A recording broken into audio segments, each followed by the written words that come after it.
So what would be your guess on the average savings rate of a doctor? Now I'll get back to it because it's super important, because in this episode, we'll be getting to exactly how much I save, how much I invest, and exactly the various avenues that I'll be investing in. Let's get into it. Hey guys, welcome back to the channel. In case you're new here, my name is Laksh. I'm an internal medicine physician, and here at the MD Journey, we help you succeed on whatever journey you're on, but doing it with less stress. Now in today's video, I want to talk about money, because money is such a taboo topic, and if you don't come from money, you don't really understand how to make it, how to earn it, how to save it, and how to invest it. And this is definitely my kind of background, and so in this video, I'll be breaking down roughly how much I'm making, how much I'm saving, and how much and where I'm investing my money, as well as my overall investment strategy going forward as I'm done with residency. And at any point in the episode, if you're enjoying the content, then hit that like and subscribe button on YouTube. You'll get a big brownie point from me. Also tells me that you're enjoying the content, but obviously we have to get into it. So let's get into the first part, which is how much I save and make. Now, going back to my initial question, which is what do you think the average savings rate of a physician is? Now, if you want, you can pause the video here and comment down below. I'll give you 2 seconds. Okay, now this is an older survey, but I'm assuming that the overall approach of how physicians spend and save their money is roughly about the same. But in 2013, when asked, physicians were saving about 13.5% of their income. So if you're a doctor who makes about $200,000 after tax, that's about only $30,000 that you're saving each year. And for me, the more shocking part is on the flip side. That means you're living on about 83% of your income, or $170,000 each year. That means you have to grow such a big nest egg to have something you can pull from by the time you're ready to retire around 60 or 65. Now, data like this always blows my mind, and it's the same reason why my wife and I have adjusted how we do our savings and our investments, mainly because we just don't want to be somebody who has a really good salary, but somehow still has to wait till they're 65 to have a nest egg big enough to support ourselves. And so our overall goal right now as 28-year-olds and the very last year of residency is to save as much as possible. So now we can finally get into how much I make and how much I save, and the overall principle in regards to the savings is something that I call reverse budgeting. Now, this is a strategy that my wife and I use that I've talked about in various other videos here on this channel. So if you guys are interested, I'll link down below other finance videos that we've made in the finance playlist down below in the description. But basically the way this works is we come up with a list of kind of monthly costs that we know are either predictable or something that's necessary. So the rent that we have to pay, our electricity, our heat, our water, as well as things like life insurance, disability insurance, and other costs that we kind of know are going to be predicted and we really don't want to get rid of them, which for me is AKA a nice internet speed. And so once we come up with the total for our essentials, then we really ask ourselves, like, how much do I want to save? And whatever's left is how much we have left to spend on other things like food and gas and transportation. And that forces us to be creative. If we know we're going to travel more because we're going back and forth to visit our parents, then maybe that means our grocery bill has to be a little bit more lean and not so fancy. And on the flip side, if we're not spending money elsewhere that we may have done a month ago, then now we have a bigger budget to do things like go for a very nice date night or have some fancier items from our grocery list. But once I add my monthly expenses, including my rent, my food, my transportation, our dog, expensive, etc., but not counting my health insurance, the total cost of my expenses every month comes to about $2,400 a month, give or take. And then currently my income as a third-year resident in internal medicine here in Texas is about $3,580 per month, which is after taxes, after my 401k match, which I'll get back to in a second, as well as insurance, health insurance, and dental insurance, and vision insurance for my wife and I is all taken out. So $3,580 and $2,400 in expenses, which overall brings my savings rate to about 32%. Now keep in mind that there is one big thing that is missing from all of my expenses, and that's my student loan payments. And that's because due to COVID, all of that has been now deferred to at least 2022 as the making of this video, which just gives me extra time for my wife and I to save and invest our money elsewhere until somebody finally asks for their money. Now also keep in mind that this doesn't include other income that my wife and I have. So my wife currently works, as well as I've been doing extra moonlighting or like doctor shifts, real big boy job shifts. And so those are nice extra bits of income that we have. But because we started our first year of marriage, just kind of depending on my income, all this extra income that's now come out in the last 2 years is basically just added into the rest of our investment strategy. So now let's get into my investment portfolio and kind of various things that I typically will put my money into. So the first place that my money goes before I ever see it is the 401k match that my hospital has. Now they will match every dollar up to 6% of my income. So if you make 100,000, that's 6,000. So I make roughly about 50 to 60,000. That's so they can match about 3,000 per year, plus all the growth that it has in the actual portfolio. So 6% of every paycheck will go into my 401k, which I've now been doing for a year because I've had access for about 1.5 years. Now, while the 401k investment is taken out before I ever see it, the next kind of money that comes up is just dependent on where my wife and I are in our various goals. So the first thing that we focused on is making sure we max out our emergency fund and our savings fund to a point that we're both comfortable with.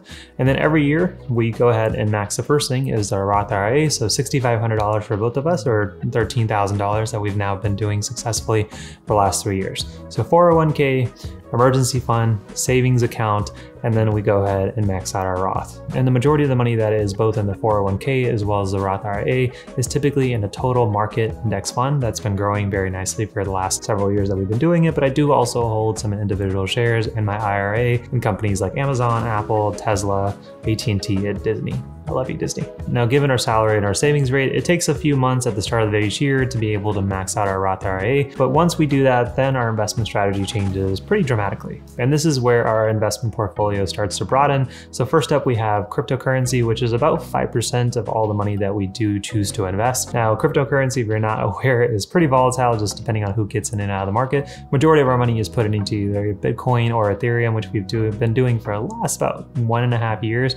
And it's worked out pretty well for us, and I don't really pay too much attention to all the news and hoopla that happens around Twitter. So about 5% of my money will automatically go into those at a very fixed basis of about 75% into Bitcoin and about 25% into Ethereum. Now, in addition to investment accounts and cryptocurrency, the next place that I really like to invest my money, as well as my time, more importantly, are things like side hustles and side businesses. So the TheMDJourney is a great example, where I make little bits of income here and there through things like ads and affiliates, as well as coaching students or through some of our programs or recommending somebody else's, which individually don't have a big chunk, but together they do kind of add up very nicely to then be able to grow our ability to save for future investments. And getting into future investments, the one piece of investment that is not in our portfolio right now that my wife and I are both looking to add at least within the next 12 months is real estate. Now, real estate is something that I read about quite extensively when I was in college and in medical school, and I'm just looking to first get my first big boy job after residency, know where I'm going to be located, and ideally looking for real estate within that greater area to be investing for consistent cash flow. Now, I think the most exciting part for my wife and I is that right now I'm in third year residency, but compared to the salary that I'll be able to make in about a year from now, it's about 20 to 30% of what it would be as a full-time physician as an attending. And so the difference is that right now we're pretty comfortable with the salary that we have if we just consider living on my salary, because we did it for the last 3 years. There's no reason that we can't continue to do it without a big desire to increase our lifestyle. And again, we're not even counting the income that she's bringing in through the hard work that she's doing at work. And so next year we kind of know we just have more money to play with for this investment strategy to have this avalanche effect, which we're really excited to kind of see finally pay off, especially after 10 to 12 years of schooling and training.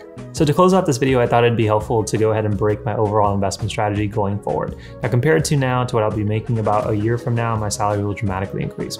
So the first thing that my wife and I will focus on is making sure that both my emergency fund and savings fund that we both have saved together increases proportionally for our increased salary. The next thing we'll do is to max out all of our investment accounts, whether that be a Roth IRA or a backdoor or a 401k, just putting the max amount in there and then letting that grow without really giving it much attention. And then number 3 is to really grow our pool of money to be able to buy more investments, whether that be real estate, other businesses, or be able to invest back into businesses that I already own. And then finally, step number 4 is to use that pool of money in step number 3 to maximize the investments that we have that generate cash flow without a lot of input of our time. Great examples of these include rental properties where our tenants pay off the mortgage and there's still a little bit left that they still pay us, and that just goes straight into our pockets, as well as investing into online businesses that tend to kind of self-run. I've done this for a while now, so I kind of know where things and opportunities online can be created and then just kind of let run on autopilot. So I'm really excited to start more of those in the background. And then finally, in addition to real estate and buying online businesses, I think the last bit of my puzzle will be incorporating whatever is left that I'm not currently using into dividend stocks that will then be able to give me a little bit of a return on a monthly or a quarterly basis. And then we'll just continue to repeat the cycle over and over and over again.